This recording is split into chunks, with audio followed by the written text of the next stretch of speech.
Hello, everyone. Welcome to another episode of Dropped Frames Co. What episode are we on? Uh, Today is episode 19,113. We're almost to the 20K. We're almost there. Almost there, man. We're almost there. We're getting close. We're getting close. It makes me feel old. Oh, look at this. Look at this gray squad we got going on today. Yeah, we talked about this prior to the show. We're coordinating. We're coordinating. Next week Hold is hold on. I it's gotta Blue get Week. glasses. I gotta get my glasses on. We can be like super twins. Do I have to go get a hoodie now? Is that what's happening? There we go. I got this today. What? I don't even know what this is. What are you putting on? Is that a Fallout 76 thing? You see it? A samurai jacket? Is that a Judgement thing? What are we Yeah. looking at? This is the E3 Cyberpunk jacket. They actually sent me one for my birthday. Okay. Gotcha. Is that the name of the gang? Is the samurai? Yeah, it's the samurai. I think it's actually like it has to do with the band that Keanu Reeves is in, which by the way they announced is the actual band in the game, which is kind of incredible. But yeah, it's What? I believe it's Did you just say to me? All right, whenever I have to do that. Oh, You gotta be also kidding me. fully reversible. Mhm. Yeah, that So, was like, the big sell, right? Is that it's a reversible it's a jacket? yellow jacket too. Yeah. So it's like it's fully reversible back and forth. Pretty awesome. Interesting. Very interesting. Jake's not even listening to either of us. He's just acting. No, he's not. He's just He's doing making that. fun Yeah. times with his glasses. Well, You know, I've Keanu never been Reeves one to like rip my glasses off or like do what you were because I think I need Yeah. them all the time. Do you do that at all, Co? Because we just need no glasses 24/7, right? Who is that talking? Right. Yeah. It's an actor thing. Of course you don't. Like, actors do it because they don't No. need their glasses. I know people that do that that only need them for reading. There's people that like. I'm pretty the sure. only time Yeah. They That's don't rip. really? No one who wears glasses for a reason rips them off. Like, you don't do that with sunglasses. Like, no one with sunglasses like rips them off in times of like, what? I think they do. Well, you have to make sure what you're seeing is real. You know, like it's life finds a way. It's true. You know, like it's like the accentuating point. It's the exclamation point. I feel like crying like a baby when either of you take off your glasses because I don't know who you are. Yeah. Like I'm your Do child. I look that? I look pretty different without glasses. Yeah. Put them back on. I don't like taking my glasses off because I feel like I'm permanently squinting to try to read stuff. So I just look like very apprehensive about everything. And so I'm the same way, but just because I can't see anything, and I immediately become scared of everything in my Oh surroundings. yes, totally. Like, Yeah. You could literally toss a small object to me, and I wouldn't know until it touches my body. Yep. It's bad. Yep. It's Yep. bad. Yeah. Yeah. I need to get. No, you're like one of those gotta get cartoon Lasix. characters, JP. Not so much Yuko, but you, JP, like one of the cartoon characters, like Tina from like an Bob's anime. Burgers. No, like Tina from Bob's Burgers, who like her eyes are her glasses, and then she takes them off, and they get like real small. Sure. When her glasses come off, it's like it looks funky. Yeah. Love it. Well, maybe one day me and Co we'll sync our laser fixing surgeries. What LASIK? That's what they're called. Our LASIK surgeries, and then just show up to a Drop Frames episode and not say a damn thing. Just go. With I don't the know, flow. dude. Like Drew Carey got laser eye surgery, and he can see perfectly without his glasses, but he wears them because no one would know who he was. That's very true. Yeah. Really? Oh yeah, he wears dummy glasses on Price is Right. I didn't know that. It's interesting. It was his like shtick, like that. It was his persona, I guess, that he popularized himself with. So people didn't recognize him honestly when they didn't see him with glasses. I think was probably the biggest deal. So. Well, a friend of mine used to like be a PA or a gopher or something on the Drew Carey show, Yeah. like on the set of something, and she told me, she was like, yeah, when he comes in like after the off season for like our first meeting, line readings and stuff, he has like no glasses on, big old bushy beard. It's like, whoa, Drew Carey, weird. Yeah, that's weird. Tan. It's weird to think about. We'll start off the show and answer some questions that we are, or that we owe rather. But before that, do want to address, if you're hearing popping in your right ear, you can thank the latest Windows update for that. Don't update to 1902 if you're at all caring about your audio. If you don't hear it, great. If you do hear it, that's why. I got to downgrade. So Go back to Windows 7.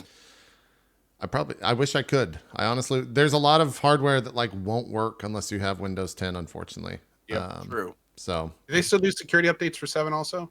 I don't know. They might have stopped. I haven't been keeping up with that, but yeah, chat will probably let us know here in just a sec. They did stop. Yeah, Bummer. till next year apparently. Oh. Yeah. But yeah, So the you thing. track that down? What? The Windows, you track that pop down in Windows 10? Yeah, so it has to do with Windows 1902. It's I don't know, I can't speak super technical about it, but I do know that it happens across all audio devices. So it's not something where it's just because I'm using onboard audio that's causing it. It's like any audio device that's plugged into that PC will just have like a pop in your right ear. And it has to do with like some weird random thing that happened in the latest update, which doubly How long sucks. did it take you to figure that out of curiosity? About 3 minutes. It's like super. Oh, wow. It's super well known. So like it's Okay. like one of the first things that pops up when you Google it. It seems like a really obscure thing to have to look for. Yeah, under I mean, normal well, circumstances. it took 3 minutes once I started searching. The other, 30 minutes are like, all right, let me fucking unplug this, put a different audio thing, and let's put a power loop. Fucking, let's twist this cable sub. Hey guys, it's gonna be real loud for a second. Let's do that. It didn't work at all. So You're sitting there just going like, yeah. jiggle, jiggle. Did that make Jiggle, any noise? jiggle, jiggle. Was there any pops there, guys? Did it fix it? Still getting that? Yeah, it's a pain. It doubly sucks as well because you have to have that version of Windows if you want to use the Xbox Game Pass that they just came out with. It's the only way that you can actually get that like Xbox Game Pass that was $1 back during E3 or whatever. So hopefully if you updated, you're not running into the same problems. But if you are, it sucks. And I would hope that they put something out, but it's been about a month, I think, since that's come out, and there's nothing yet. So we'll see what happens. A quick 2-step process. Yeah. How to engage your viewers Yeah. and get them super interested in the stream for a second and then infuriate them. Uh-huh.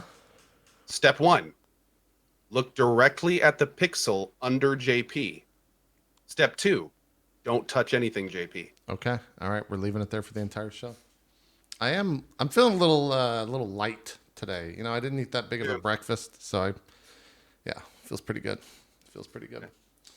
Anyways, let's jump to those questions here before we jump into everything else, because we didn't answer any of Crazy Dan's questions last week, and we'll still have 3 more later today, which is good because July is the month where new game releases go to die, apparently, because there's not very many this month. I think there's the new Marvel Ultimate Alliance on like the 18th, and there's a new Fire Emblem at the end of the month, and that's pretty much it, unless there's some indie stuff that I'm missing. But Looking forward to that Fire Emblem, though. yeah, have you played a Fire Emblem before? Never have. It's going to be my first one. Okay, I think. I'm pretty excited. Did you like tactics games like Final Fantasy Tactics, anything like that? I did. I do enjoy tactics games. Similar. Especially ones that have like a lot of customization and like inventory and stuff like that. Yeah. I think you'll be into it. I think it'll be good. All right, first question. Keep in mind these questions were sent last week, so some of the topics are things that were relevant to last week's show. Much like this question. All of us talk about sub-only streams has been an interesting debate. I'd be curious to know what sort of big brain implements the 3 of you would invent and install into the website as well. So my question is, what sort of feature would you put into Twitch and why would it be good? Now, since we have the biggest brain here that Twitch steals all the ideas from, what new idea do you got coming up that Twitch is going to take and put on their website in the next keynote? I think the biggest thing would be support badges. Okay. Instead of gifted subs, subbing and bidding. We've talked about this on this channel sometimes. I think it'd be much better if Twitch made all forms of support a single tracked version, and then all of that support was rolled into a single badge. Yep. So if you sub to somebody, that's 500 support points. If you gift a sub in the channel, that's 500 support points. Tier 500, 500 support points. And all of that conglomerates into a single badge that you can then turn on or off however you want, and is an indicative of the total support that person gives to the channel. Right now, it's all over the place. It is. It's not even like in the same methods. Like some stuff isn't even tracked properly. And they just put in the new gifted sub badge like last week and didn't tell anyone, right? Like, yep, the gifted sub badge is a cool idea, but again, I mean, everyone right now many people right now feel that they're kind of all over the place anyway with the badge system. So centralization and more importantly, kind of bringing it under one umbrella, I think would be a much better way to do it. I agree. Not a bad idea. Zeke, any big brains? I have one. Yeah, Okay. I have one. All right. Hold on. Let me just give me a nice deep breath for this one. Uh-oh. Do I need to... Okay. Fix the fucking VODs! Let me find them! Let me search them, please! God! God, help me! Please let me find VODs easy! Clips and highlights and shit! Please! That's all.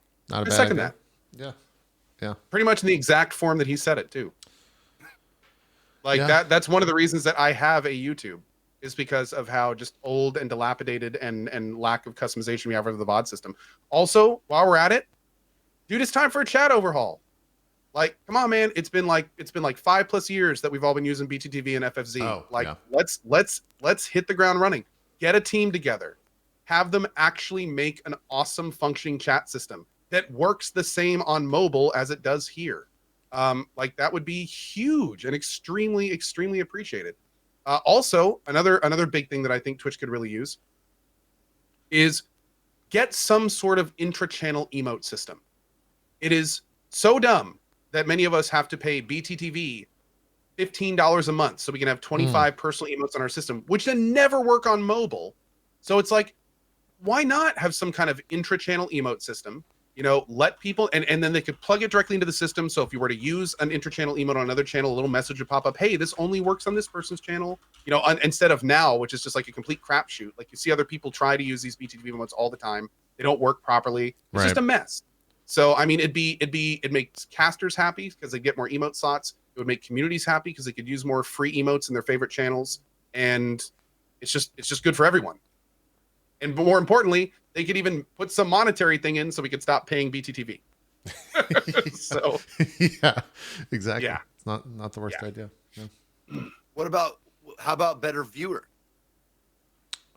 Oh, you mean like a better player, like video player?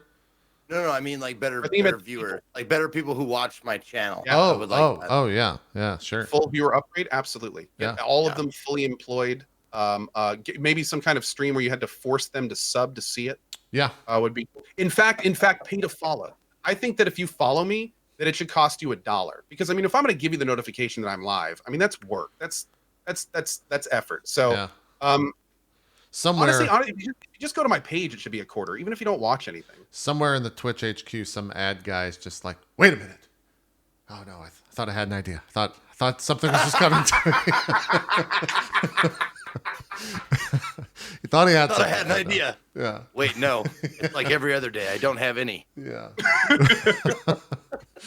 I'm Jesus. just kidding. Yeah. That was that was a little bit more savage than mine. I'm glad you went there, Zeke. Glad you went there. Well, listen, I'm the biggest fucking Twitch like ad sellout, dude. Did you see that? I mean, I think we all are. Oh Twitch yeah, sells someone was out saying you thing? had like an ad on Twitch, like playing me, before like, the it was stream. Me and Jericho, Umino Kaiju, Dodger. There's quite a few people. Yeah, we're gonna be doing this Amazon Prime Day thing. Yeah. When is that? That's next week, right? The 15th. Yeah, I think something like that. Okay, gotcha. I knew it was soon, ish. Yeah, I think that kind of covers all the stuff. What were we gonna say, Co? I said fun. Oh, fun. Gotcha. Yeah. I don't really. I think that kind of covers most of the issues right now. I mean, not really, but most of the issues that come to mind right off the bat, without spending too long on this. So that was first question. Question number 2. Actually, the real quick answer to that first one is I Uh-huh. would like. We've talked about this a bunch of times. I want to be able to watch movies with my community. Sure. I don't care how we got to get it done. I don't care if we all got to buy tickets. I don't care if I have to pay Twitch $3,500 so 700 people can view it. Like, I don't care. But I'd love to be able to watch movies with the community. Sure. I think that'd be awesome. So there's I'll give Gary Whitta a special shout out here. Gary Whitta, the writer of Book of Eli, Rogue One, and After Earth. So big Hollywood guy. Just started streaming on Twitch like last week. And the Book of Eli is out on Netflix as of, I think, yesterday. And so since he like wrote the screenplay, he's going to do a stream where he like syncs up his audience watching the Book of Eli on Netflix and like go through the movie with like his notes on everything and like talk about how everything works. That's awesome. And Twitch So is it's almost actually like promoting it. commentary section. Yeah, or yeah, something. yeah. That's so cool.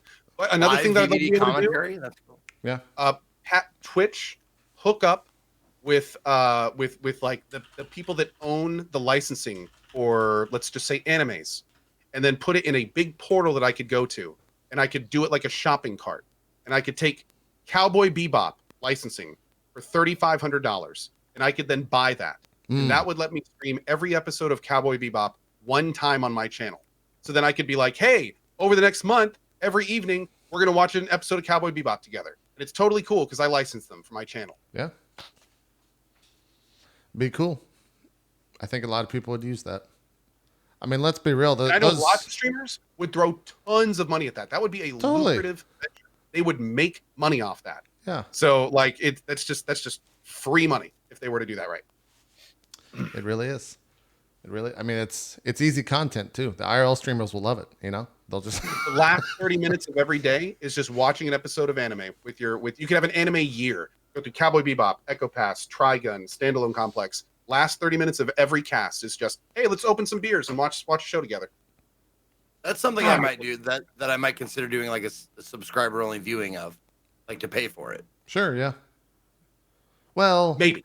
That would get again when Yeah. you're talking about like the purpose would be that you'd be buying the license to show it. So I feel like if you were to start charging for it, that could then throw in. There's also like mean, regional laws. I like that you're So- throwing rules on this hypothetical situation. That's not even a real thing yet. But yeah, Well, What I I'm get trying what to you're say saying. is let's talk exactly how it would work. Okay. Yeah. Now I know this. I got friends in the industry, so This is no, the I think, fourth. honestly, maybe so. In fact, even cooler, Zeke. Like, what if it was the kind of thing where instead of paying for it, you could make it a sub-only stream, and a portion of the people that sub during that stream would then like Fun go to day. them. So you would have, you're like, there's all sorts of fun things you can do with it. I think that one of the only ways that could exist is if it's like region locked. So it's like only U.S. viewers can, view this or that type of stuff. Because That would be a bit. it gets a little crazy with licensing and again, whatnot. Whatever Twitch is doing for their public channels, they're always on channels. Like, whatever they're doing there, they could make work for us. I'm pretty sure because they're already showing it all publicly on Twitch, exactly like we would. Right. So if it's there, like, it's not a big leap to get it here.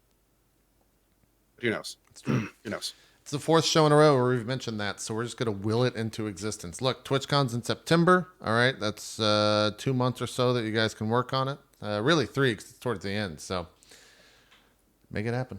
Make it happen. Oh wow! Hold on. Some people in chat are saying, are some of the Twitch always on channels actually locked to NA?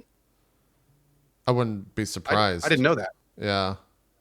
Twitch Presents does have region locks on some of its shows.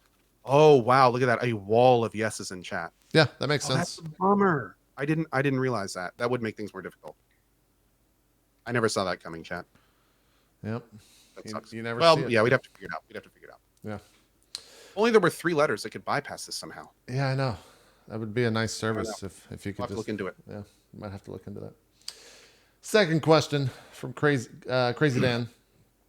Someone following up on the previous question, the subject of developers putting microtransactions in their games slowly but surely is getting more and more invasive and has been brought up on the show before.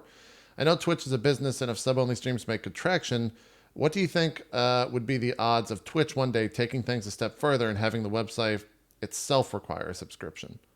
I don't think they'd go sub-only to view Twitch. That would kill the platform, ultimately.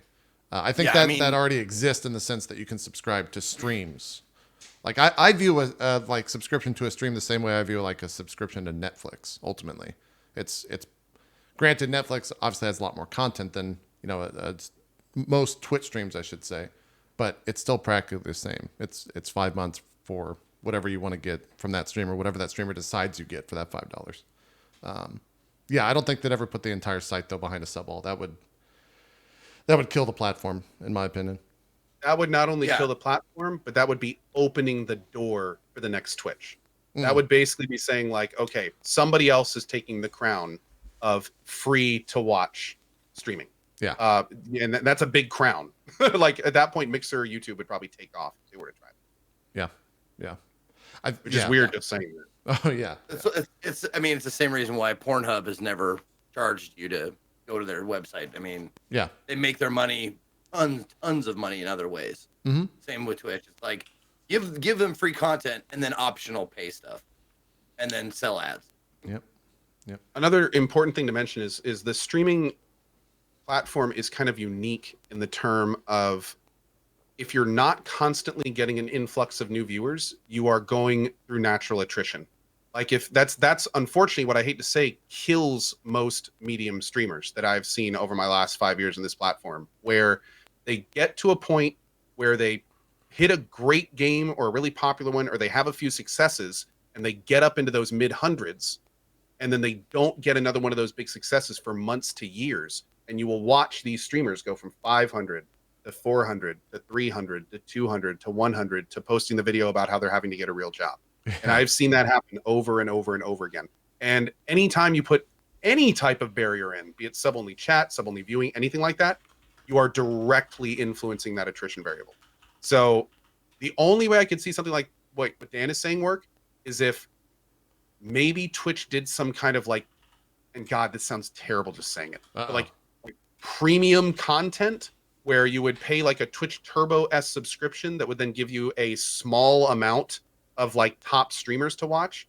And the only reason I think that would even be conceivable is the fact that those streamers would be so popular at that point that they're bringing in people that aren't affiliated with the platform, which is honestly the only way you could even survive that and not just have your numbers go. So, and that would alone, like just saying that sound like puts a bad taste in my mouth. Like, I don't think they'd ever do that.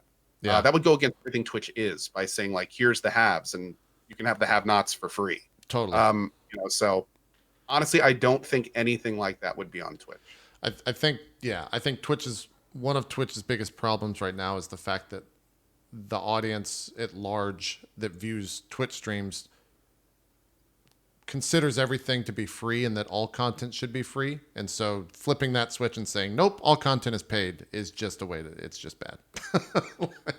It's pouring water on the fire that is Twitch. Right. Yeah. Zeke, any thoughts on that? Or are you good? Should we move on to the next question? Nope. Yeah. Absolutely agree. Yep. I agree.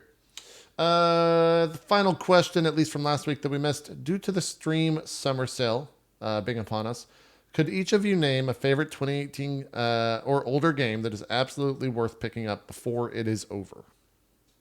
Steam summer sale. Yeah, what did I say? Did I not say Steam? Stream. Oh, sorry, Steam. Yeah. Is that over, by the way? So I was just there's a lot. The summer sale is until July 9th. Okay. So yeah, there's stuff on here. Good. Let me see if I can find there was a no-brainer I saw a couple days ago. Let me see if it's still discounted. Yeah, I'd have to look, and I don't want to look because I might actually start lagging. I guess I can look on my phone. Hold on. Let's see. Wow, I I just looked in there and I was like, oh, the first three things that pop up was like in my library, already in my library. It's like, oh, right. Yeah. I own all games. Yep. If you have never played it and you have $7.50, Oof. I bequeath thee to go to Steam and buy the Dragon Age Origins Ultimate Edition for 75% off at $7.50. Not bad. You No. will not be. But yes. I beseech thee. Yes. For $7.50, you are getting an absolutely phenomenal 60+ hour experience. That's like just still to this day one of the best RPGs ever made. Zeke, you got any answers? Dude, the Dark Souls franchise is 75% off. Like, yeah. For all 3 Dark Souls? Wow. So what is that? Wait. What's that Dark bundle Souls cost? franchise. I'm looking. Okay. It's not a bundle. I don't think. No, the Dark Souls 3 is 75% off.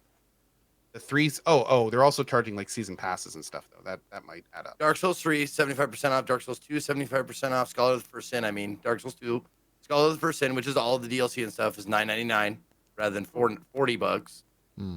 They don't have Dark Souls 1 though. It's 2 and 3. Dark Souls Remastered is $4. That's right pretty now. good buy. So yeah, if you don't have those games, better get your ass those games. That's like the best games. Wait, you said Dark Souls remastered? Yeah, it's $4. I see it as $23.99. Maybe that's because you own Dark Souls 1, Zeke, but you never bought remastered. Because I think they do some sort of deal on that. Oh, is that what it is? They did at one time. I see it as Okay, 40% I'm off, looking at- normally 39, but now 23. Yeah, chat's saying they I did don't that if you own the first one. I remember them doing something like that. Okay. Yeah. Okay. I started to say that's fucking cheap.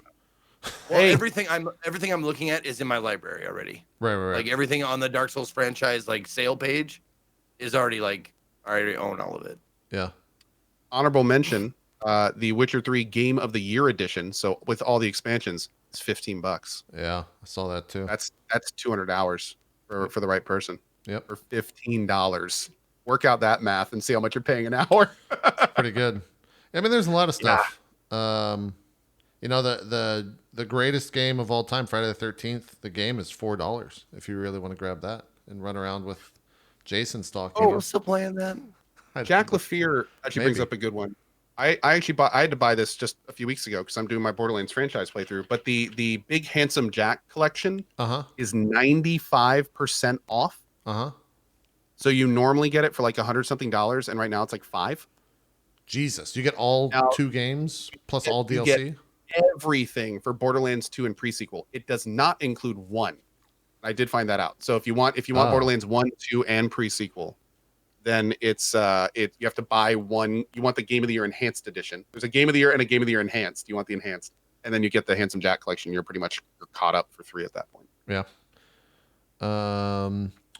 Mary was saying that Hollow Knight is $9 right now. That's a pretty good buy for $9. Oh, that's a great one, especially with the second one coming out soon. Yeah, Hitman 2 right now is Undertale? $24 as well. If you've never played Hitman 2, it's probably worth it for $24. Undertale's Damn on right. sale, yeah. Undertale's on sale for $4. Like you get it. Yeah, you get it's $1 for each bit, I guess, like 8-bit, like it's 4-bit like graphics. Yeah. Yeah, there's a lot. I mean, there's a lot these games are usually on sale almost every Steam sale most of the time for varying prices for sure. But I think we kind of nailed some of the bigger ones. Witcher, if you haven't played Witcher, it's usually on sale for good price. I'm trying to think of like what is Doom? This one's it says 50% off. What is this? Doom is $14. Is that accurate? Yep. It's normally only 20 though, so it's only 25% Okay. off. Yeah. What? That's not. What? Okay. Am I missing something? It says the Borderlands the Handsome Collection. You mentioned that, right, Co? Yeah. It says $89.60 marked down to $295. Do I have to own something? Nope. That's just how cheap it is. Yeah, and what that is you Wow. probably already own a big portion of it. If you don't own Yeah. any of it, it's $5.90. Okay. So yeah, like it's like all of that stuff for basically $6. Oh, there's a ton of cosmetic stuff. They went DLC happy with 2. Yeah. Yeah, they did. Yeah. It's a Borderlands game though. So yeah, those are the 3 Crazy Night questions from last week. We'll be doing 3 more probably towards the end of the show, but we'll use this as jumping off point to talk about Borderlands 1, and Co's currently playing it. Is this game still good, or is it? It's fun. Yeah. I mean, again, it's really funny because I find it harder and harder to talk about Borderlands right? because at this point, everyone who knows like any of us, we all know what Borderlands is. Like Right. it's just there's nothing really to talk about. It's Borderlands. Everyone knows exactly what it is. So I've been having a good time with it. I haven't played this for a very long time, so it's been fun kind of here's some seeing code. the characters again, and it's been fun seeing the characters and kind of learning the story again. Like today, it was kind of fun. I was doing a quest today, and I never realized exactly why Borderlands is the way it is. And I was listening to these audio logs from this girl named Tanis, and she says in the audio logs how basically a mining company came to the planet. It was completely empty, devoid of people. They set up all these areas for mining. They shipped in thousands and thousands of criminals do the mining for free, and then they abandoned the mine and left them all there. And like I had somehow missed that through all my other playthroughs. I never realized that that's why there's crazy fucking people everywhere in Borderlands. There's a story in Borderlands. It's wild. So like that's why there's all these people that are just going batshit crazy, and like there's psychos and things all over the place. Like that's why Borderlands is Borderlands. I apparently completely missed that my first playthrough. So I just assumed it was just some weird, like that was just the world. It's like everyone's like this. Like that's how I thought it was. Yeah. So that was kind of fun. And you know, it's been cool kind of getting caught up with all that again. And I'm doing viewer voted class selection. We picked Siren this time, and we're going to be doing some DLCs for this one. Then we're going to be doing 2, and then pre-sequel, and then Tales, and then going back to 2 for the final DLC. So it's Borderlands. Yeah, there's not much else to say. I knew it would be kind of quick. Let me ask you this. This game was the starter of the Schluter world when it comes to that. Are you noticing when you're playing this that there are just things that were like, fuck, this is like an old game? Or like, Jesus, I wish this didn't exist. God, I'm so glad they fixed this, years down the line in whatever game. Yes. Now, to Gearbox's credit, they did try over the years to like, especially when they did the enhanced editions and stuff, they did put in a bunch of things to make the UI and QL a little bit easier. So that's good. But there is no question that like, especially from the people watching, they'll be like, oh God, I can't wait for him to get to Borderlands 2. Like, oh, this is so much better in Borderlands 2. And like, you constantly get this influx of oh, can't wait for BL2, can't wait for BL2. And there's definitely some dated mechanics in Borderlands 1. Also, unfortunately, and I feel this is slightly important to mention for anyone that may want to go back and do this themselves to catch up for 3, there is a huge memory leak issue with this game. Really? And apparently it just got to the point where they were just like, nope, we're going to focus on other things. And so I have to like restart my client like every couple hours, or it gets down to single-digit frame rates. Holy shit! Like it's bad. Yeah. Now, granted, it looks pretty, as you can see. Like everything else is pretty great. And for those 2 hours, like it basically runs near perfectly, and then all of a sudden, like it starts dragging, and then it's like a 30-second restart, and it's gone. And I have heard there are some I tweaks and things you can do to really increase the window. But full disclosure, you're buying something that has some known issues that they've been pretty public about the fact that just aren't getting fixed. Like they're doing other things. So, yeah, makes sense. Are you doing any co-op at all? I've heard on whatever the enhanced edition is a little bit rough when it comes to the co-op stuff. I know obviously a lot of people play this game co-op, so I was curious if you have any thoughts to glean on that. Yes, there are some known issues actually with this edition as well in co-op, exacerbating the memory leak issue. So what I'm going to be doing is tomorrow, I'm actually for the first time going to be playing with 2 hours with my mods in the morning, and then 2 hours with viewers and subs in the afternoon. Or in the second half of the stream. Yeah. And I'm going to kind of see how it goes and let that dictate the rest of it. I know in Borderlands 2, the co-op is pretty rock solid. Okay. So in Borderlands 2, I'll probably be doing a lot more co-op. But for 1, it's going to be mostly solo with some, friend stuff here and there. Makes sense. Well, cool.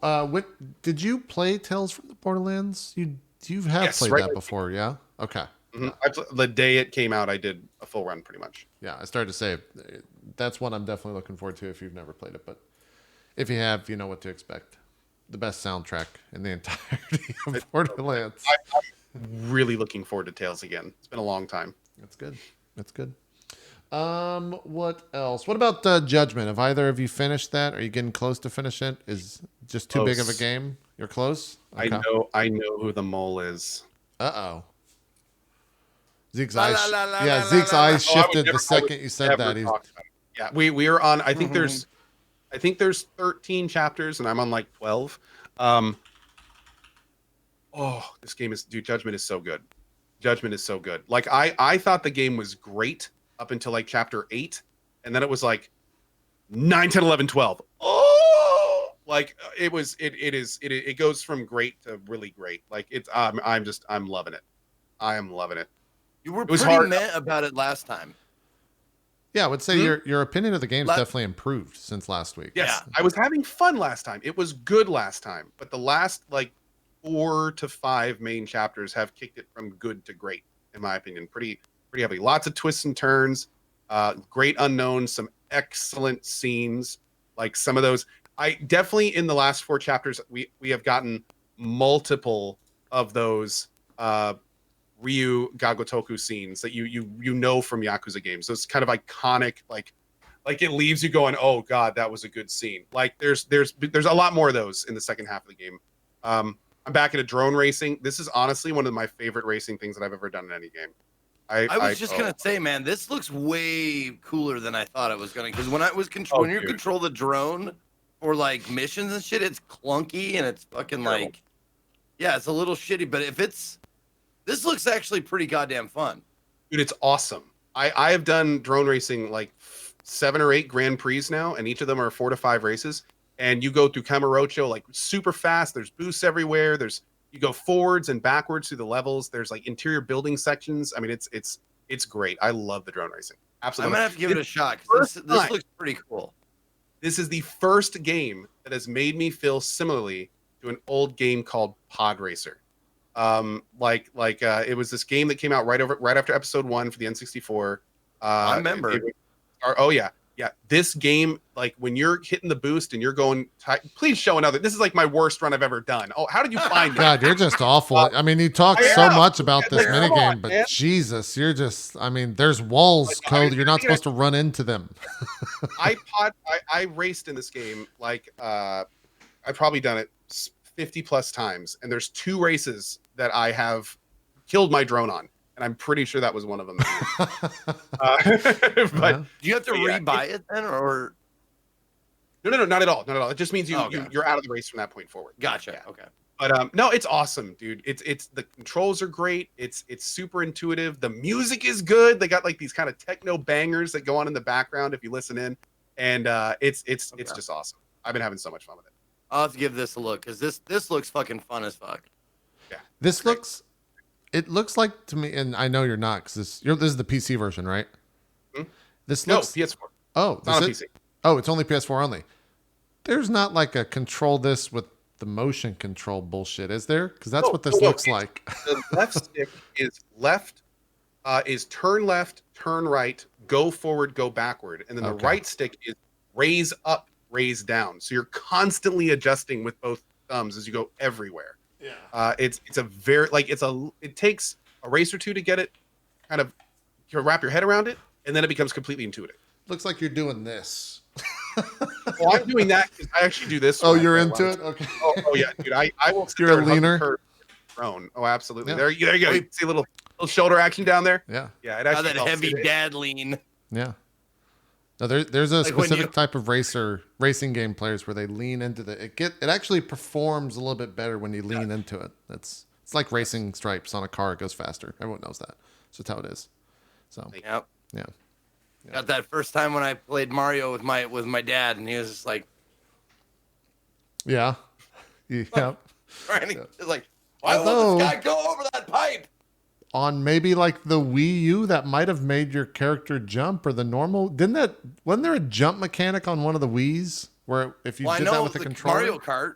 Yeah. Mario Kart you would jump with that. Yeah. Yeah.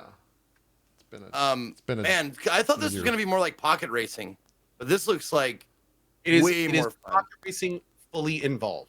So you have your drone. You can see right here. And you have a frame, a motor, a propeller, a turbo, and an onboard computer they call ESC.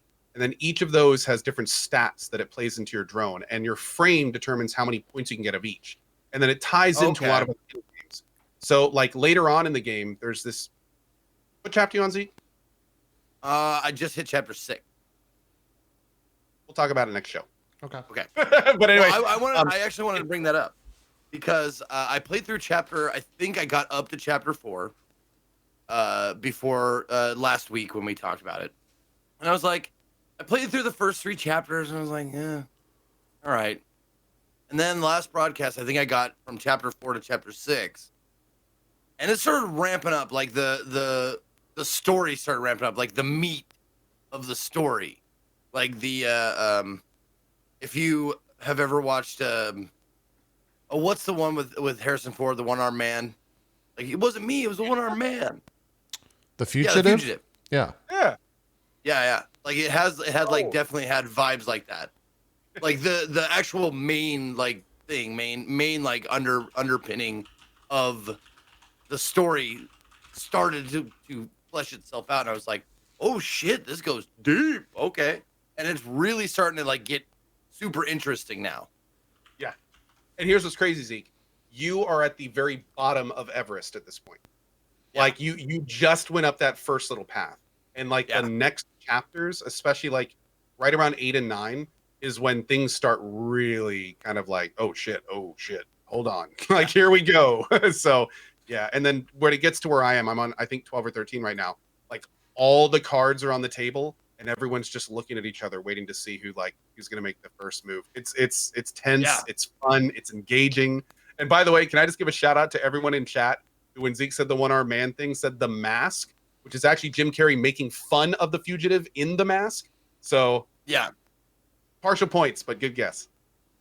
No, like immediately when shit started to yeah, exactly. When shit started to unravel, I started like quoting like, and they sped up the trials so they could give you Provasic, like from the fugitive, like towards the end of the movie. It's like, man, maybe that's what this kind of leaning towards or whatever. But it's a great movie. If you haven't watched The Fugitive, you should.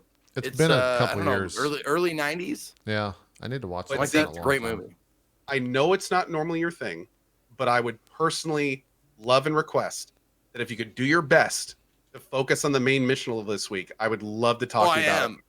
Yeah, like, 'cause, yeah, like I went through 3 chapters in a day when it took me like 4 to go through the first 3 because I was like, I don't really care because I went exploring. I tried to find all the mini games stuff like this. Like, these aren't like doing it for me, man. So I was like, all right, I'm just gonna focus the main story. And I went through 3 chapters or 2.5 in a day, and I was like, now it's getting fucking good, dude. I'm excited to go back to it. I'll be getting back to it tomorrow. But side note, I heard I might have to learn you how to gamble. Is that yeah, I could use the help. I in a solid 35 minutes yesterday, I lost 10,000 chips. Yes. Come, I will show you this way. The worst part the worst part is I do the gambling because I generally want to open some beers and relax. So we have drinking rules. Like if I fail, I take a sip. If we do well, we take a swig. And what that eventually means is as I play, I'm already not good. And then it just gets worse and worse. Like last night, I think right towards the end of my cast, I started with 10,000 and I whittled myself down to under 1,000, which meant I was no longer eligible to play at that table. That's so stupid. They kick you off. I was pissed when that happened the first time. I was like, that is not even close to how a table would work. When you buy chips, you put them on the table, they're there until you lose them or cash out. Fuck you, game. Maybe not in Japan. Who knows? But of course, at that point, I'm like, oh man, I can't play this table anymore. So I walk over to blackjack and I put every single thing I have left on the table. And I get a 13. And I'm like, hit me! And I get a face card. And I was just like, this game. Yeah. Yeah. Blackjack, she is a cruel miss. You don't even tell me about that. Now, here's the thing, Co. Yeah. I can teach you good strategy, and I can teach you, like, as far as, like, Texas Hold'em and that kind of stuff goes. But don't watch my stream because I never practice what I preach. I'm such a damn dirty, filthy gambler. I know the right plays. I just refuse to make them. You like to gamble. You don't like to play smart. I mean, it's not called playing smarting. It's called gambling. Well, and also you it's like if I was going to play how I would play at a table, like in a tournament, it would be fucking boring as. And I've told my chat this. It would be boring as fuck because I'd be folding 9 out of 10 hands, or well, at least 8 out of 10 hands, and just letting it go. Like a Jack 6, like that's garbage. Lose it. Anything that's not like top tier hand, I throw away, wait for the next one. And that's what you have to do if you want to win. I want to gamble and I want to have fun. So Sure. I bet terrible hands. And sometimes I luck into it, like, I'll hit like a 2-outer on the river or something like that and just clean house. That's how it goes.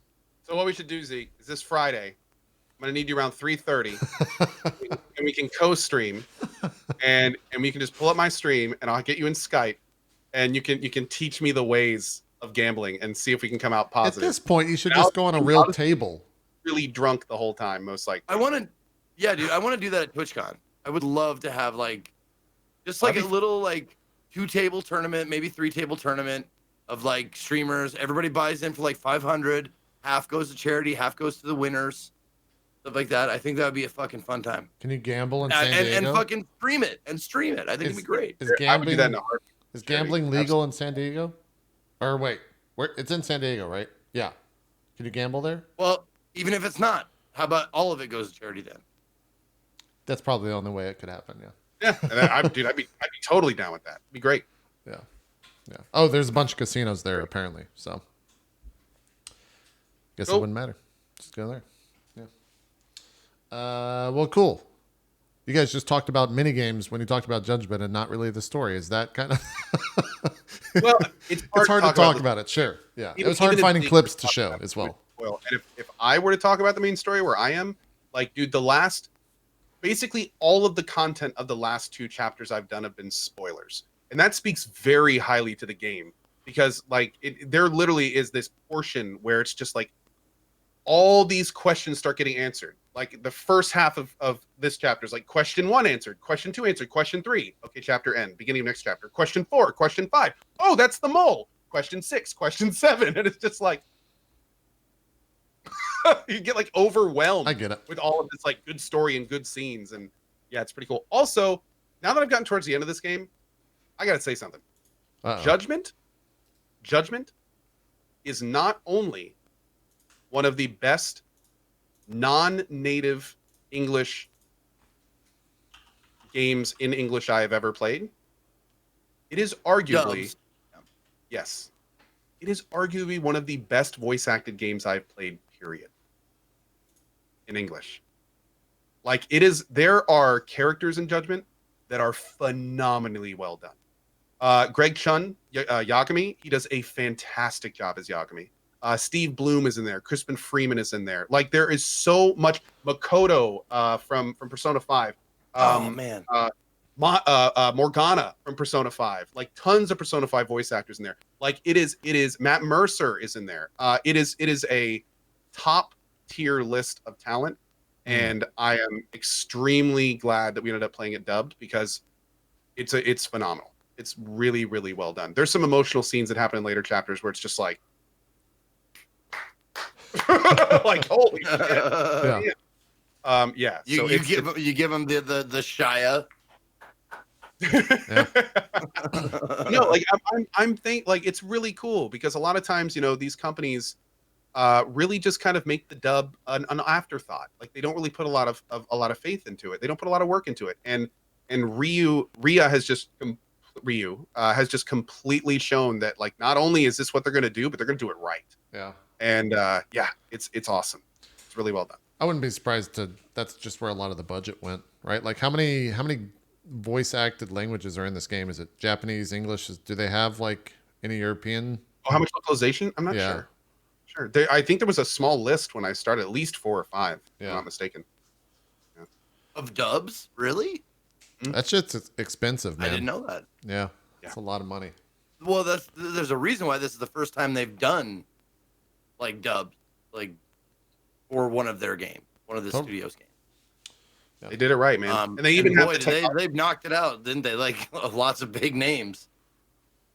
And they have what really kind of is the icing on the cake is the tech they use. Even though I will say that it makes the face a little bit more stoic than normal, they have a technology that basically makes it so all of the mouth movements match up to the English dubs. And I have seen a couple side-by-side scenes where you can tell that there was a little bit more care in the Japanese version. Like, in the Japanese version, you can see when they really enunciate a point, like their eyebrows will go up and their eyes will open a little bit. But then you'll see that same scene in English, and it will only be the mouth moving because the tech didn't detect the eye part of that. So there's a little bit of discount that comes with it, but overall, like, it's totally okay. Honestly, I think that's due to sentence structure, like how they structure a sentence. Like, the subject and predicate and stuff like that are sometimes like switched around. So, like, it wouldn't look right for the accent to be on that particular word in the English version and that kind of shit. So I can understand that. There has been a few times when there were clear translation issues, actually exactly what you're talking about. Like there's been a couple of these awkward times when the character has called out the other person's name or becomes super emotional over something that they just clearly shouldn't be in normal English situations. So it's just like, why'd that guy just start yelling at me? Like, what did he do? Yeah. But Yeah. people are kind of like, no, Well, that like, makes perfect sense. I was just imagining it like the scenario like you want ice cream for dinner or you want ice cream for dinner? Like that's the difference. Like the accent would be wrong. So in English that would be like you want ice cream for dinner. Mm-hmm. Mm-hmm. That's a really good point. And that very well could be what's going on. What was I gonna say? I don't know. What were you I saying? am doing the Japanese language, and I understand people have said that this is a very good dub. However, I did switch to the English for a little bit just to see what it was like, and I will say like everybody seemed to fit really well, except for the main character. It kind of like the English dub of him kind of rubbed me the wrong way. I don't know. It just didn't seem to fit as well as the other characters. Like, the other characters seem to fit a lot better, but the main character, or Yagami's character, it didn't. His voice didn't have enough weight to it, or something. I don't know. Gravitas. It's funny that you say that because as my viewers will tell you, I actually felt like it's the opposite, which is kind of fun. Like I found when I watched the Japanese streams that I felt like the guy was way too noir. Like he was the dude that actually is that character is very subdued, where Greg Chun, that is the American one, is a little bit more animated, a little bit more lively, and I actually kind of prefer that. Like because he's already a pretty broody dude, so the dichotomy between the voice and the body actually works really well. And later in the game, he does a really good job at showing emotion and everything. So, but at the same time, I've heard nothing but good things about the Japanese stuff. I haven't heard a single bad thing about it. So I think that's why I liked it so much. I think that's why the subtlety of it, because I was looking for a big difference in their main characters from Kiryu to Yagami, and I was so happy that the guy that they picked and the lines as they rolled out, there was some weight and some subtlety, and he didn't feel like a caricature like Kiryu did. Like Kiryu, don't get me wrong, I love him, but he's like Mr. Yakuza for a little while. Absolutely. I know what you mean, and that's cool. I see what you're saying with that for sure. Mm-hmm. All right. So did you know that the main character's name backwards is I'm a gay cat?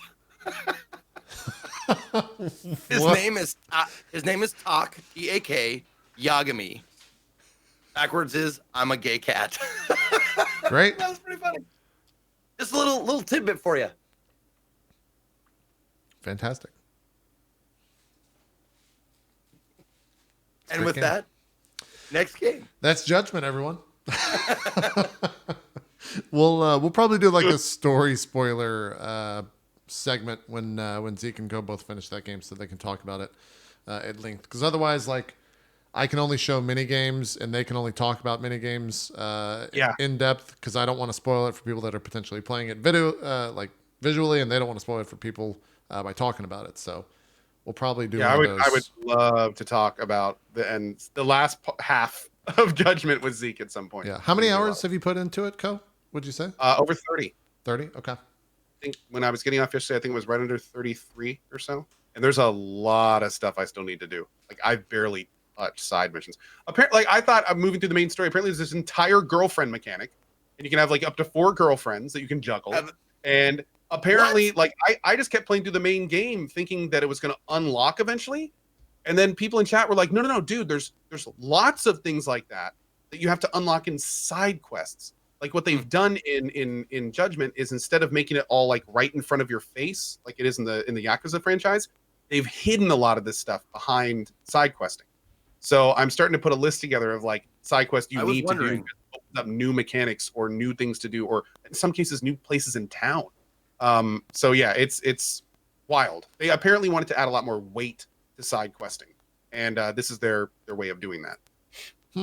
And that's the thing, like, that's the Yakuza games. Like, I would say 25% of the side quests I had fun doing, and the other 75% I was just like, that was kind of worthless, you know. So I kind of stayed away from it. And I thought the girlfriend thing, and it's not a spoiler because there was when you look through your skills tab, and there's like girlfriend skills stuff.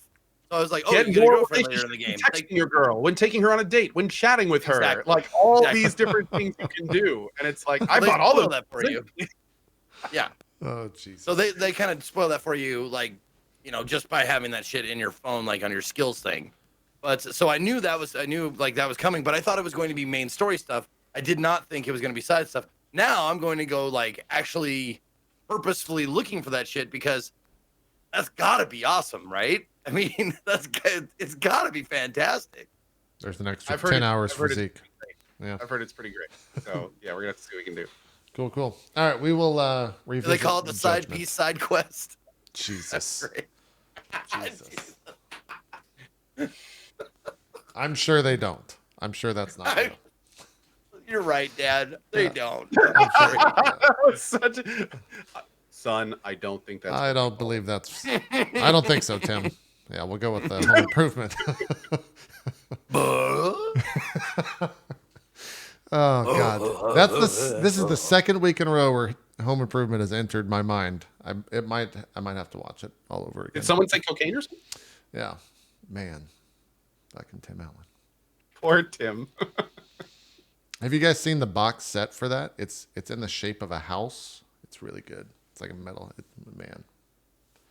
Home Improvement. Anyways, people watching that are older or rather younger than 20 are just like, what the fuck is Home Improvement? Tim Allen, the hell are you talking about? The Santa Claus? What are you talking about? Let's move on. See what else we got to talk about. Zeke, you've only played Judgment. You've been playing some Dragon Quest XI, though. We don't have any footage to show. But yeah, how's Dragon Quest XI treating you off stream? It's perfect. It's great. It's exactly what I want right now. It's mindless, brainless. I don't even have to have the sound on. Yeah? It's great. Oh, thank God you don't. I got the mod for it or whatever. Okay. But I turn the sound on when it's like you walk into a new place and you know like it's going to have a cinematic thing. Right. So I'll like turn it back on for that. But usually like I've just been finishing up watching all the VODs from that I missed, speedruns that I missed from GDQ. So I have that like on half the screen and the other half I have Dragon Quest. And it's been a fucking beautiful, beautiful thing for the past couple of days. Getting back into it and finally finishing it. The grind is fun.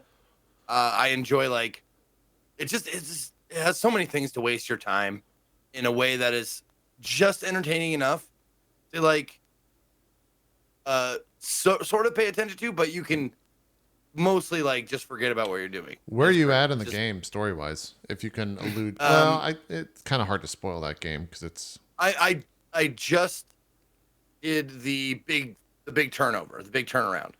Oh, so you're like halfway through the game.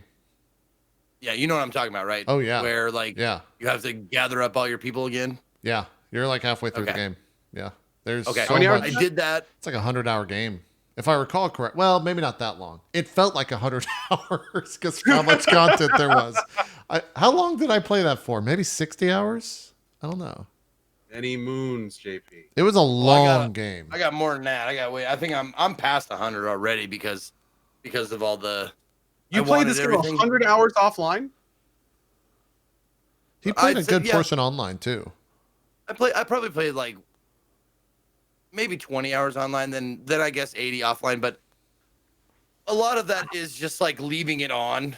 Yeah. And like coming back to it and also doing a lot of I wanted everything in all the casinos. Oh, you have to get everything in the casinos. The gambling's the slot machine's the best part of that game. They make it so good when you win big. And it's so much fun to just sit there and pull the slots nonstop. They make it way too like if you're a gambler, that's what you want your machines to be like. Yeah. I'm right there with And you. I'm not saying like you don't win like super fast, but you win consistently, and you win big sometimes. Mm. And it's just like, I want that sword right there, and I want that sparkly tux, You want and that liquid I want metal? that. I want the party hat. Thank Yeah. Yeah. It's true. It's true that there's some really good rewards in casino. Me and Dan's Gaming had a lot of fun just sitting there playing slots for 5 or 6 hours on stream, and we'd hit the jackpot multiple times. It was really fun. So. Yeah. If you walked by my bedroom window at like 2:30, 3 in the morning, you could hear me going, "Come on, just give me another metal round, you fuck. Yeah, you gotta get that metal round. Give me another metal mode, you fuck. Metal mode. God damn it." And then it was metal mode. Yeah. Jackpot. Yeah. Yep. It's good stuff. It's good stuff. Yep. Let me know when you get to like the final boss in that game, because I never actually beat the final boss of that game. If that makes sense. I'll tell you which boss I had the most trouble with, Yeah. and it's early on. Uh-huh. It was a fucking bird. In the desert? Yeah. Yeah, he's kind of one of the big hurdles for sure. That's What right. a That's where you dick get that guy Rolando, was. right? Yeah. Yeah. Yeah. He's He was annoying. a dick. I hated it. He's pretty annoying. So He's yeah. super easy, lol. Oh, of course, Sketchy Spawn. There's got to be some asshole in the chat every fucking time. And today, you're it. You're the asshole. Tag, you're the who says, asshole. "Oh, why do you have trouble with him? So easy. He's so He's easy. a bag of shit." It's true. You're not wrong. What else is I've beat Final Fantasy Story, and I've been trying to temper how I want to say or talk about this game by other people. Why? By reading other, because I approach it like this. I'll go through my entire thought process. We got time. I finished the game and I started thinking like really grandiose statements about the game because of how I felt about it, right? And so I'm like, wait a minute. I've got 1,200 hours in this game. I'm invested. I've done sponsored streams. Maybe my mind has been warped. Maybe I'm maybe fanboyism is playing a role in how I feel about this game. So I started like seeking out other opinions. And then those opinions were echoing what I thought. And so I'm starting to think like maybe this game's actually just... Then you built some form of chamber around yourself. Yeah. So then I got this echo chamber going. And I even sought the people outside of this echo chamber. It really got people that like disliked a lot of the other games or a lot of the other expansions. And even they were like, no, this thing's like actually special. So what? You're talking about Final Fantasy 14. Yeah. What'd you think? I missed the very first sentence, so I was like trying to suss it out. I was like, What is he talking about? Gotcha. What is he talking about? And then you went Yeah. Yes. expansion, but and I went, that's not the point. oh, God. Yeah. So here I saw your tweet about having like the best story. Here are the grandiose statements that I am ready and willing to state about this game. Number one, it is the best music apart from the God of War soundtrack to come out in the past 5 years. Without a doubt. Soken deserves all the fucking awards. It's got the best soundtrack. 100%. He's on par, if not surpassed, Nobuo Uematsu, which is like Final Fantasy 6, 7, like One Wing Angel guy. If you've played Final Fantasy RPGs, it's fucking insane. I thought that was Fleetwood Mac. No, not at all. Oh, I'm thinking of one White Winged Dove, White Winged Dove, yeah. Close. not One Wing Angel. That's actually where that song came from. similar. They really tried to interpret it, yeah, for the Japanese audience. That's not true. Second statement, it's the best Final Fantasy story since like 6. Without a doubt, without question. And it's fairly self-contained as well. So the idea of like, do you have to understand what happened in A Realm Reborn or Heaven's Ward or Stormblood? No, but it's kind of the same thing that I think Ko would say with other franchise playthroughs he's done. Like, it helps to know some of the things that they're referencing. It's the best MMO expansion ever.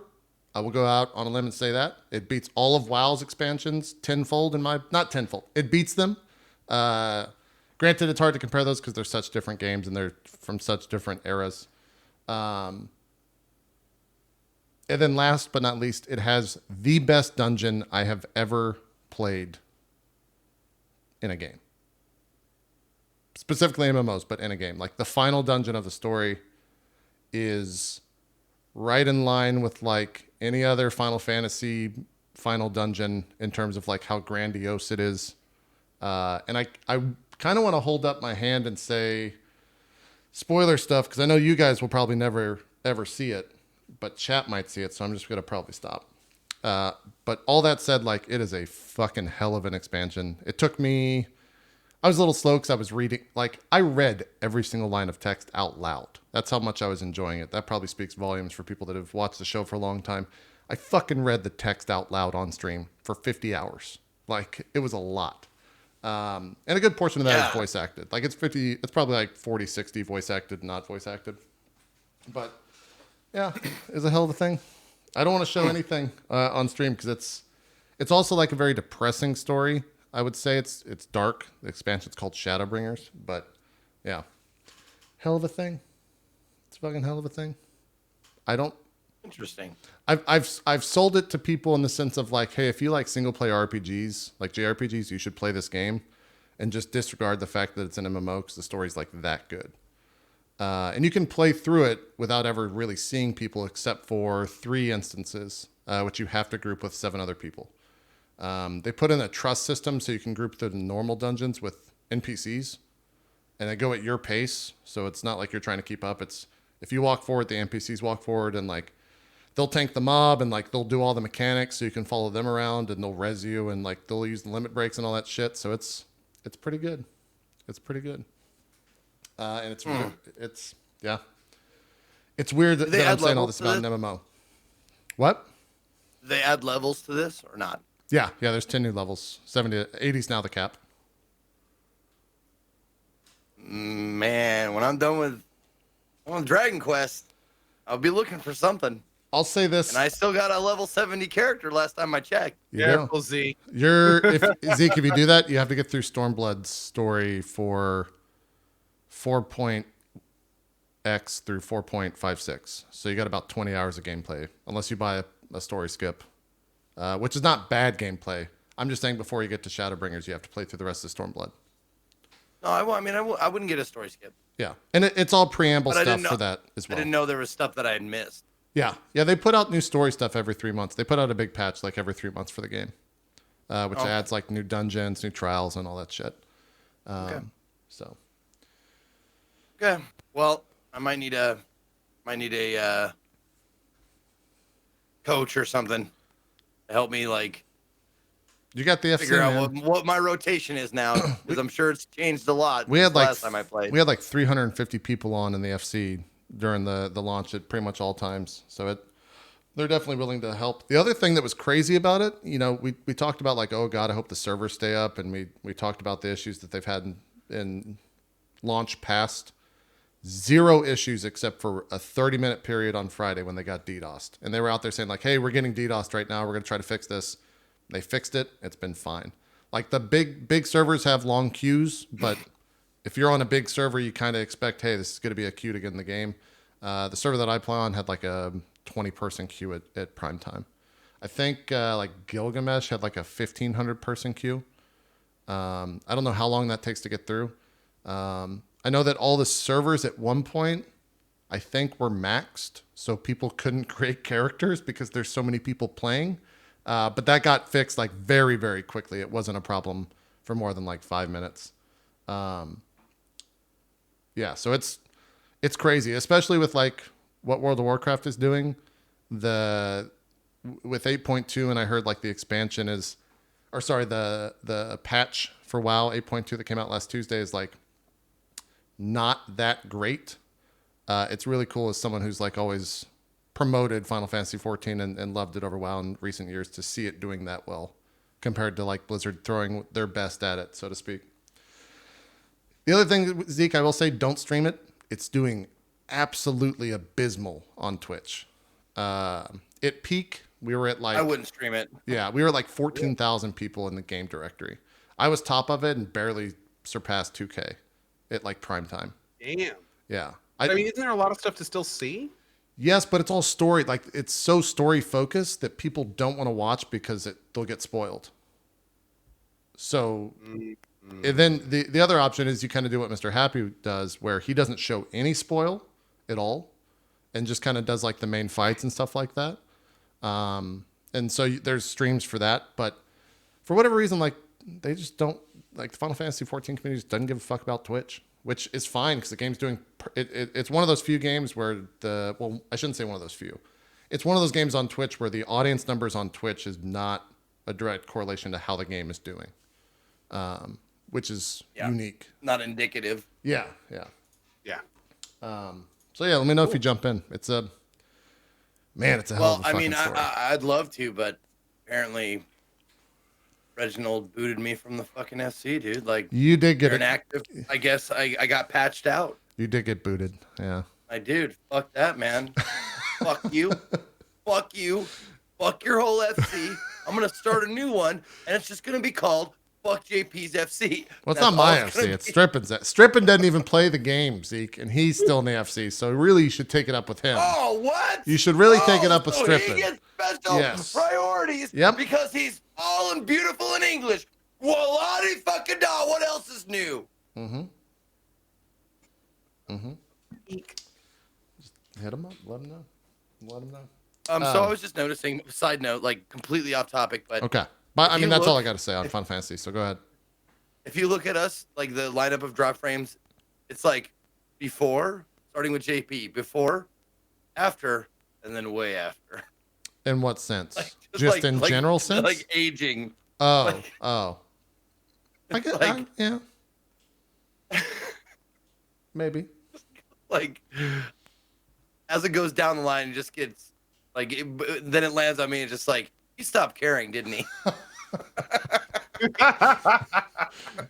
It's more of a beard. I agree with Chat. His glasses anymore. It's more of a beard progression down the line than anything, I would say. But you're aren't you? Didn't you meet a charity goal where it's all gone at one point? I have a charity reward weekend coming up where I'm doing Beat Saber, Leisure Suit Larry. God, what's the last one? The original Teenage Mutant Ninja Turtles, Earth Defense Force, and Cooking Simulator. And during that charity reward weekend, I have to shave my head down pretty much as short as I can get it, and all the facial hair is gone outside of eyebrows. So that's gonna be a thing. Jeez. Yeah. Jeez. Wait, is that your first time playing EDF? Yes, and Beat Saber. All those games are gonna be first time. Yeah. Beat Saber's good. EDF's You're in for a good time. EDF's a lot of fun. Looking forward to it. Yeah. Looking forward to it. Yeah. Beat Saber's fun too, but EDF is I think you're gonna come on the show and be like, EDF is the greatest game of all time. Really? Yeah, I played one of them and I was like, it was fun. It was big, dumb action fun, but it wasn't like anything more than that for me. This is not a slight towards Code, but it's probably gonna. It's big, dumb action fun that's like slightly janky, and I feel like that's kind of one of Co's favorite niches. Kind of all about the jank, not gonna lie. Yeah. But it's like charming jank. Well, even better. It's like you press a button and they sing a song about how they're the Earth Defense Force, and there's a combo and they'll continue singing the song about how, you're gonna probably. I honestly think that you'll like. I think you'll like Earth Defense Force, but I have a feeling you're going to fucking love Beat Saber. I don't know anybody who's tried that game and was just like, meh. It's so goddamn good, and it has good. Such good levels. Like as far as like beginner, intermediate, and expert. Like once you get through like a beginner, you're hungry for I want to fucking do that again, but I want to do it harder. I want to do it harder. A harder difficulty. Let's go. And then you're on expert and you're just fucking sweating. You're just like, yeah, fucking, I'm a badass. Who's the baddest guy? That's me. Fuck. Yeah. The best way I humbly request that someone on any channel please GIF what we just saw on the right there. Posterity. Just him in a little square. And we'll put that on Better. Not wrong. Dude, that would be you're not wrong. Emote for Twitch. Just sitting there doing it. It's good. Yeah, Zeke. Be the new Star Wars kid. The best way I can describe it, Zeke, is when you start out and you're like hitting the notes, but it's very much the movements like trying to hit the notes with zero flair. Then like after 3 or 4 songs, you start to like flip your wrist a certain way, like you're a goddamn go-go dancer, and like that's it's that type of shit. So Yeah, you start like getting an attitude. Like you start doing like, before you're like this, right, this, and pretty soon you're just like, yep,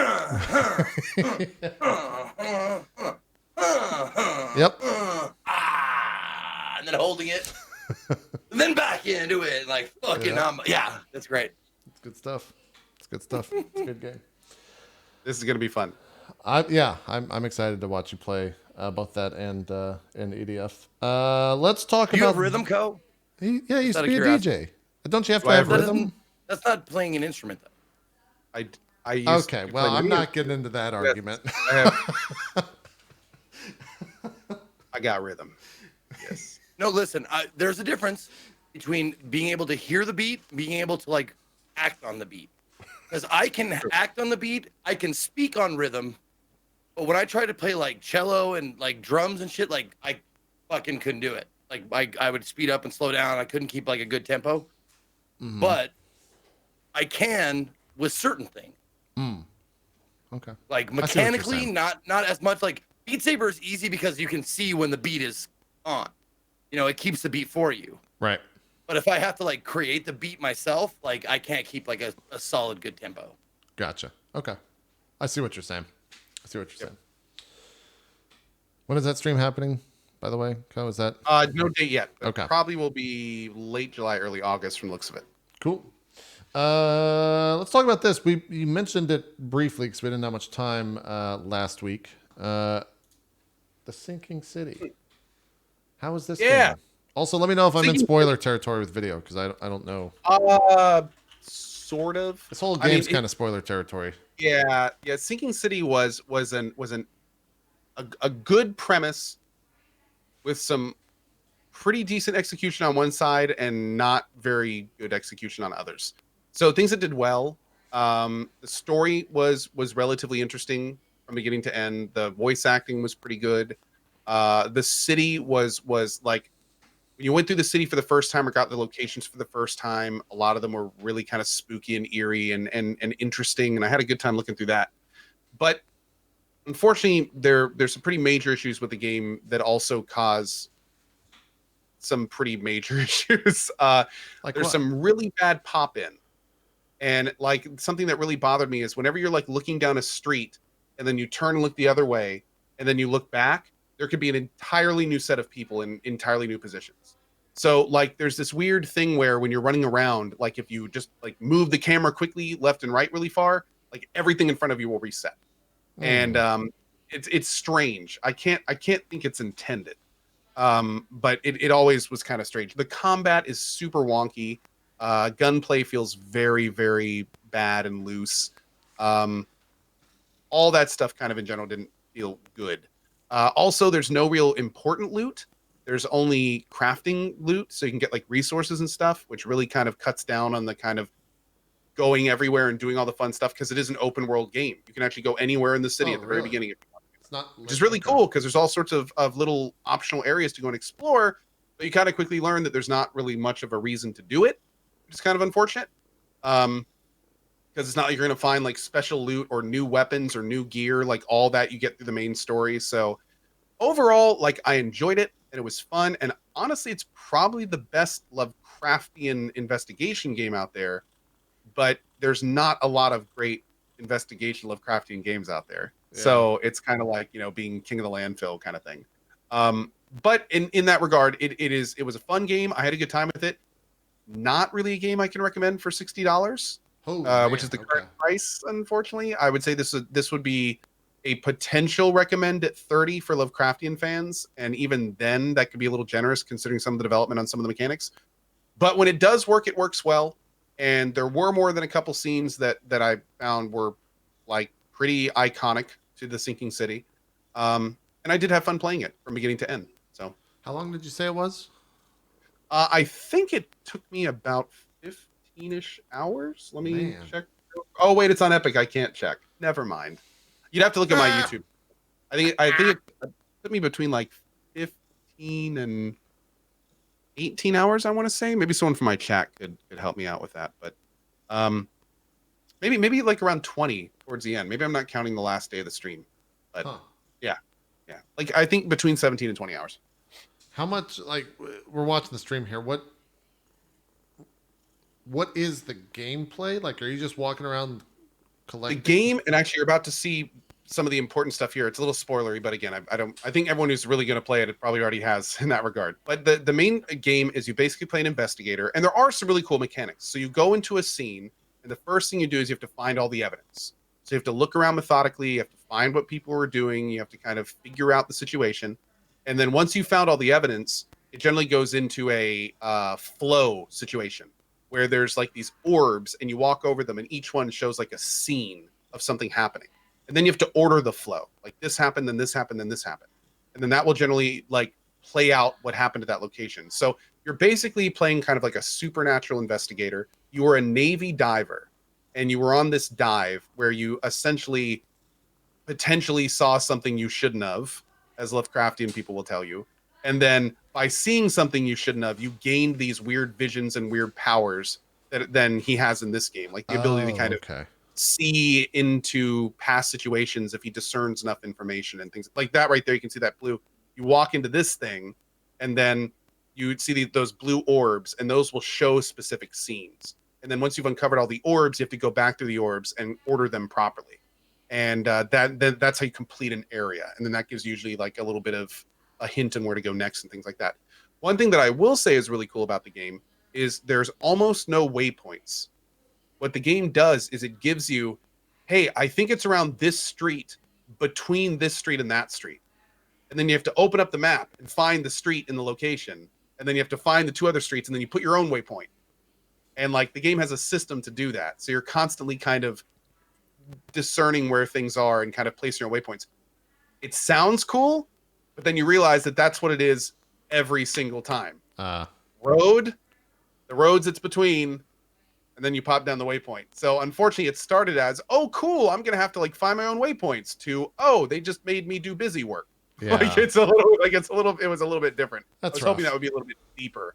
And unfortunately, there's a few investigation mechanics like that, where on the surface, it looks like you're actually doing something kind of interesting and requiring thought, but then you realize that it's just kind of faux mechanics to kind of like A, B, C, D it, you know? So it's yeah, it was a little interesting. One thing that I will say that I did like though is throughout many courses and parts of the game will get up to a point where it says, okay, you need to find a person that was involved with a business before the Great Flood. Mm-hmm. That's all the game will tell you. And there's like 5 or 6 locations you can go in the game that have archives. And then when you go to the archives, it's like, okay, you have to pick a subject from like a list of 5 and a date with like a list of 4 and a location or a purpose or a person. And you have to go to these archives and kind of select the right keywords and then search the archive. And if you find something, then you'll get like a note with a location or something, or it'll just tell you that you failed.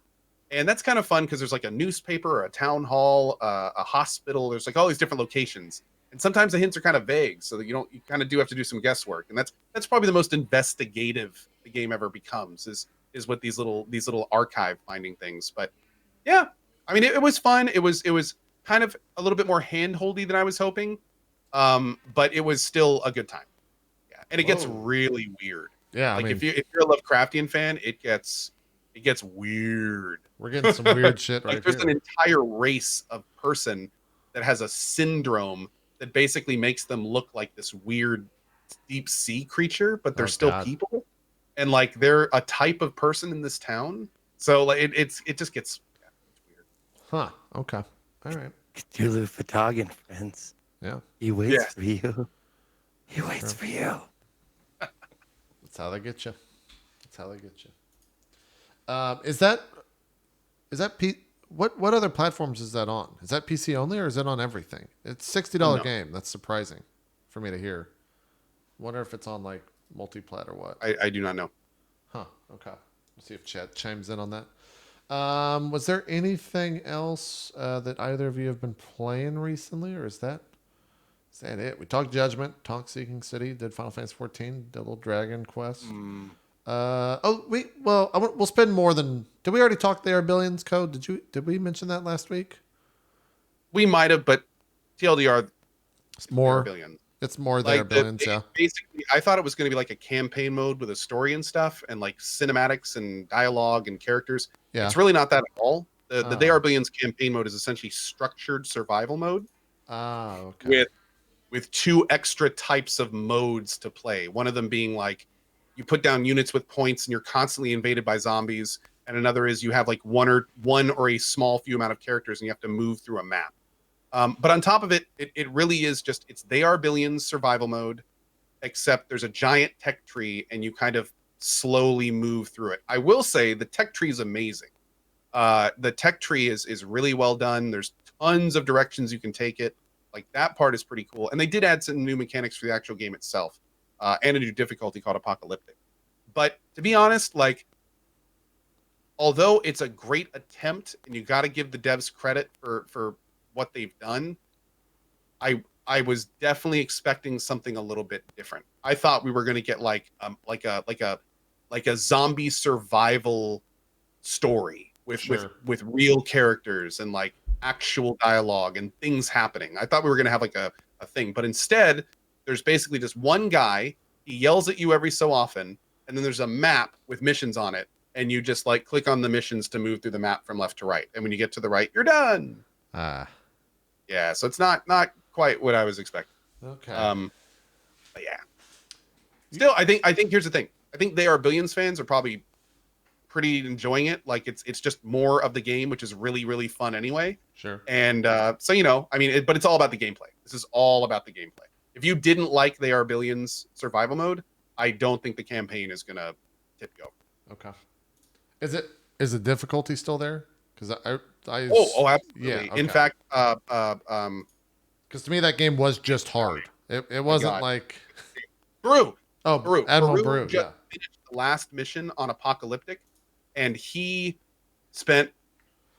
So I'm sure some pandas in chat can help me out here. He spent like 2 full days, like 25 plus tries on the last mission, and each try is like up to 2.5 hours. Yeah, it gets 4 days. Cat saying 26 to 27 tries and 4 days. It was easily 40 hours on the last mission.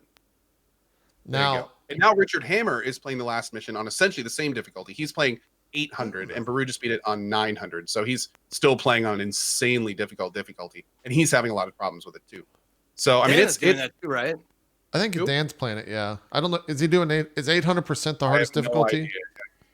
If Dan just started playing it, he's a whiles off from getting to the last, like especially Okay. on the hardest difficulty. The last mission is not the only hard mission for the record. Like it's still pretty difficult. And also like for Baru, he actually had to like at one point restart his campaign, not only for the difficulty, but because like he wanted to do the tech tree differently, which the tech tree is very aggressive. Like you can easily screw up the tech tree if you don't know what you're doing and not get really important buildings early. Like I didn't get in my playthrough, I didn't get these buildings called Tesla towers. And I got up to this mission called the Bridge. And from what I've seen with my current tech loadout, I have no clue how I could beat this mission.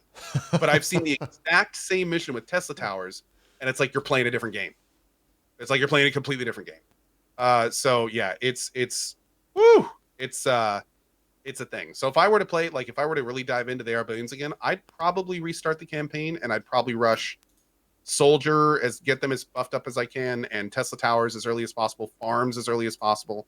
You know, like there's definitely things that will make your life a lot easier. Cool. All right. Well, we are due for a break. We got some, I guess we'll jump through the news of the past week, answer some more questions, and then see where the rest of the show takes us. Because we have about an hour and a half. I don't know if we have an hour and a half of stuff to talk about. So maybe we'll end early. I don't know. Maybe we'll check something else out. But we've also just talked about. We're gonna get some games on deck for days like this, especially for the next month. Yeah. This is gonna happen a lot over the next month. I think it will So as well. we may want to think about having some back pocket games like Tricky Towers or something that we can just switch over to. I agree. We'll figure it out. We'll let you guys know. We'll be right back with more Drop Frames right after this. We'll see you guys then.